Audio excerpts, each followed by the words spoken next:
اعوذ باللہ من الشیطان الرجیم بسم اللہ الرحمن الرحیم۔ جیسے کہ آپ سب لوگوں نے کافی دیر سے یہ دیکھا کہ پہلے تو گولہ باری نے رجوری پنچ کو کافی ڈسٹرب رکھا اور اس کے بعد اللہ تبارک و تعالیٰ کی طرف سے جو بارشوں کا قہر رجوری پنچ کے اوپر آیا اس میں بھی ہم نے دیکھا کہ بہت سارے لوگ متاثر ہوئے، جس میں خاص کر مینڈر کا ایریا،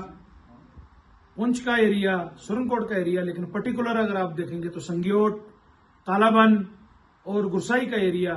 یا پورے مینڈر کا بھی بہت سارے ایریا اس کی چپیٹ میں آیا۔ ابھی افسوس کے ساتھ یہ کہنا پڑ رہا ہے کہ کافی دنوں سے آپ کالابن والے ایشو کو دیکھ رہے ہیں، سب لوگ اس ایشو کو ریز کر رہے ہیں۔ ہماری بھی سینٹرل گورنمنٹ سے اور اسٹیٹ گورنمنٹ سے یہ ریکویسٹ ہے کہ جس طرح سے ابھی تک ری ہیبلیٹیشن کا کام چلا ہے اس سے کام چلنے والا نہیں ہے،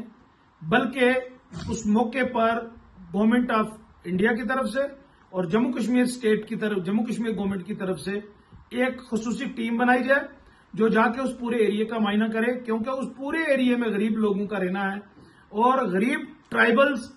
وہ رہ رہے ہیں جن کو بڑی مشکل سے گزارا ہوتا ہے۔ لہٰذا میری گزارش سینٹرل گورنمنٹ سے بھی ہے اور اسٹیٹ گورنمنٹ سے بھی ہے کہ ان کا ری ہیبلیٹیشن کا کام اچھے سے دیکھا جائے اور ایک اچھا خصوصی پیکیج بنا کر ان لوگوں کی مدد کی جائے۔ میں ایک بار پھر یہ کہنا چاہوں گا کہ جس طریقے سے ابھی تک جو پیسہ پہلے بھی لینڈ سلائیڈ کے لوگوں کے لیے آیا ہے وہ سفیشینٹ نہیں ہے۔ وہ پیسہ BDO's آفس سے جو دیا جا رہا ہے وہ بھی مجھے لگتا ہے کہ چیلوں کو خوش کرنے کے لیے، جو پولیٹیکل چیلے ہوتے ہیں جنہوں نے سیاسی لوگوں کو چلانا ہوتا ہے، ان کے ہی کہنے پر وہ جا رہا ہے، باقی غریب لوگوں تک وہ مدد بھی نہیں پہنچ رہی ہے۔ لہٰذا میں گزارش کروں گا ڈپٹی کمشنر پنچ سے بھی، SDM صاحب سے بھی، LG صاحب سے بھی اور چیف منسٹر صاحب سے بھی کہ جو بھی پیسہ گراؤنڈ پہ آئے اس کے اوپر پوری نظر رکھی جائے اور وہ پورے اچھے طریقے سے غریب لوگوں تک، جنون لوگوں تک وہ پہنچنا چاہیے۔ دوسری میری یہ گزارش پولیٹیکل لوگوں سے ہے کہ اس وقت تمام پولیٹیکل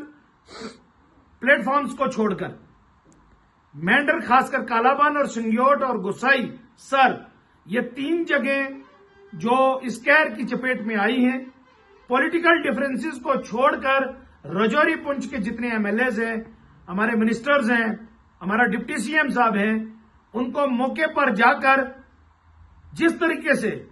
BJP کے تمام MLAs جو جموں کے تھے، انہوں نے اگر جموں میں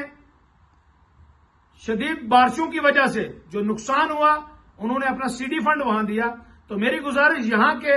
MLAs، منسٹرز اور ڈپٹی CM صاحب سے یہ رہے گی کہ آپ بھی خصوصی پیکیج کے ساتھ ساتھ اپنے CD فنڈ میں سے پیسہ ان لوگوں کو ری ہیبلیٹیٹ کرنے کے لیے، لوگوں تک راشن، پانی، ساری چیزیں پہنچانے کے لیے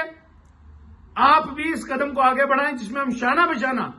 تمام پولیٹیکل ڈیفرنسز کو بھول کر ایک پلیٹ فارم پر رہ کے کالابن کے لوگوں کی مدد کر سکیں۔ کالابن کے لوگ اس وقت آپ کی طرف دیکھ رہے ہیں، آپ کا راستہ اس لیے دیکھا جا رہا ہے کہ خواہ کوئی ایسا آواز بلند ہوگی، کوئی ایسی ٹیم ایسی آئے گی جو اس پورے مدعے کو دیکھے گی اور غریب لوگوں کا کوئی نہ کوئی کام ہوگا۔ میری گزارش پھر لوکل ایڈمنسٹریشن سے یہ ہے، حالانکہ جو میرے سننے میں آیا ہے لوکل ایڈمنسٹریشن اپنی طرف سے کوشش کر رہی ہے لوگوں کو ری ہیبلیٹیٹ کرنے کی، لیکن وہ اتنا نہیں ہے کہ سب کے سب گھر ری ہیبلیٹیٹ ہو جائیں گے۔ لہٰذا میری گزارش پھر ہے کہ ہم سب کو مل کر بھی کالابن کی مدد کرنی چاہیے۔